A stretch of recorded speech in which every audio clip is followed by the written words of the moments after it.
সঞ্জয় দেৱ শৰ্মা ছোৱালী এতিয়া 1.5 বছৰ পৰা হৈছে আৰু 1.5 বছৰ পৰা গম পাওঁ আমি চৰকাৰক কি ক'ব চৰকাৰক অনুৰোধ জনাইছোঁ আৰু যেন ভালকৈ যেন আমাৰ চিকিৎসাটো যেন কৰে যেন আৰু আপুনি কেনেকৈ চলে মই হাজিৰা কাম কৰি থাকোঁ আপোনাৰ কি নাম মোৰ নামটো জোনমণি দেৱী ছোৱালীৰ নাম কি আনান্যা দেৱী কি বছৰ হ'ল ছোৱালী এতিয়া 6 বছৰে হ'ব আৰু মাৰ্চত কেতিয়াৰ পৰা এনেকুৱা হৈ আছে বুলি গম পালে এতিয়াৰ পৰা আমি গম পাইছোঁ 1.5 বছৰ পৰাহে গম পাইছোঁ চিকিৎসা নৱজ্যোতি থেৰাপি চেণ্টাৰত মই থেৰাপি কৰাই আছোঁ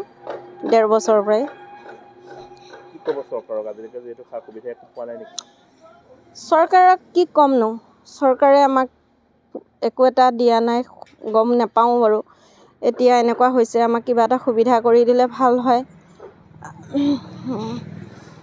আমি ইমান কাগজ পত্ৰ দিছোঁ কোনো হেৰিৰ পৰা আমাক সুবিধা কৰি দিয়া নাই আৰু আমাৰ দেৰগাঁও পৌৰসভাটো আমাৰ ৱাৰ্ড মেম্বাৰে নি পেলাই কাগজ পত্ৰ দিছোঁ বুলি কৈছে তাতো আমি হঠাতে মই কাগজ পোৱা নাইকিয়া আৰু তাত নাম নাই বুলিয়ে কৈছিলে পিছত গৈহে মই নামটো আকৌ ভৰাই থৈ আহিছিলোঁ কিন্তু তাৰ পৰাও মই আজিলৈকে সুবিধা অকণো পোৱা নাই আৰু এই মানে ফেব্ৰুৱাৰী 4 তাৰিখলৈ অংগনবাদীৰ পৰাও 4 বছৰ হ'ল একো আমাৰ অংগনবাদী ফালৰ পৰাও একো নাপায় মানে মই এই ৱাৰ্ডতো জনাইছিলোঁ যে এনেকুৱা হৈছে বুলি তেওঁলোকেও আমাক একো সুবিধা কৰি আজিলৈকে দিয়া নহ'লে ৰেচন কাৰ্ড আজিলৈকে আমি পোৱাই নাইকিয়া কি কাৰণত নিদিয়ে আমি নাজানো এপ্লাই মই এতিয়ালৈকে 15 বাৰলৈকে কাগজ পত্ৰ দিছোঁ আৰু তেওঁলোকে মোক অ'ত পঠিয়াই ত'ত পঠিয়াই আৰু গোলাঘাটলৈ গৈয়ে থাকোঁ এই ছোৱালীজনী লৈ পেলাই গোলাঘাট যোৱাটো কিমান কষ্ট আৰু এই ভাগৰ কাগজ পত্ৰও মই চব ৰেডি হৈ আছে যিখিনি কাগজ পত্ৰ দৰকাৰ হয় সেই কাগজখিনি মানে মই বনাই মেলি কৰি থৈছোঁ হেণ্ডিকেপ চাৰ্টিফিকেট দেখালেও মানে ক'ৰবাত মোক একো সহায় কৰিবলৈ কোনো সুবিধা কৰি নিদিয়ে তাৰমানে এখন কোনোবা মানুহে হুইলচেয়াৰ এখন দিছিলে তাকো ছোৱালী বহি থাকিব নোৱাৰে তেনেকুৱা এখনহে আমাৰ ঘৰত চৰকাৰ পাব নিচিনা এখন হেৰি পাইছোঁ সেয়াই আৰু কোনো মানুহ আমাৰ ঘৰত নাহে আৰু চবেই গম পায় মোৰ ছোৱালীজনী এনেকুৱা বুলি কিছুমানে কয় ছোৱালীজনী কিয় ৰাখিব লাগেনো এনেকুৱা ছোৱালী ৰাখিলে বেয়া বহুত বেয়াকৈ মোক কয় কেনেকৈ ৰাখিব কি দৰকাৰ আছে কষ্ট পায় মানুহৰ ঘৰত গ'লে মানুহে হিংসা কৰে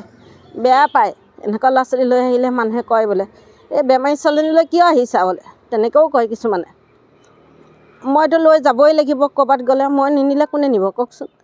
আৰু মোৰতো দোকানখনো চাব লাগিব ঘৰখনো চাব লাগিব ল'ৰা ছোৱালী দুটাকো পঢ়াব লাগিব তেওঁলোকেতো কাম কৰিবলৈ যাব নোৱাৰে ন সিহঁতক পঢ়োৱা দায়িত্বটো মোৰ আছেই ন সেইটোকে চাই পেলাই চৰকাৰে যদি কিবা সুবিধা কৰি দিয়ে সেইটো অনুৰোধ কৰিছোঁ ছোৱালীজনীক খালী ভালে কুশলে ভাল কৰিবৰ কাৰণে আৰু ডক্টৰে যদি কিবা চাই কৰে তেওঁলোকক মানে কি ছোৱালীজনীক মোক ভাল কৰিব লাগে কিবা এটা মোক সহায় কৰিব লাগে মানে ছোৱালীজনী নি কৰি পেলাই কিবা এটা কৰি দিব লাগে ছোৱালীও মোৰ এতিয়া পৰীক্ষা পাইছে এইক লৈও মই য'ত ত'ত ঘূৰি ফুৰিব নোৱাৰা হৈছোঁ ক'ত যাম ছোৱালীজনী লৈ ইফালে গ'লে কয় কেলৈ লৈ আহিছা সিফালে গ'লে কেলৈ লৈ আহিছা মোক প্ৰতি মুহূৰ্ততে মানুহে মোক মানে তেনেকৈ কয় আৰু সহায় কৰিম বুলি ঘৰত কৈ যাবহি তাৰপিছত ক'লে কি কয় এই ছোৱালীজনী হ'বই নালাগিছিলে বুলি কৈ দিয়ে মানুহে মোৰ গাতনো কি দুখ তাইৰ গাতনো কি দুখ মইতো নাজানো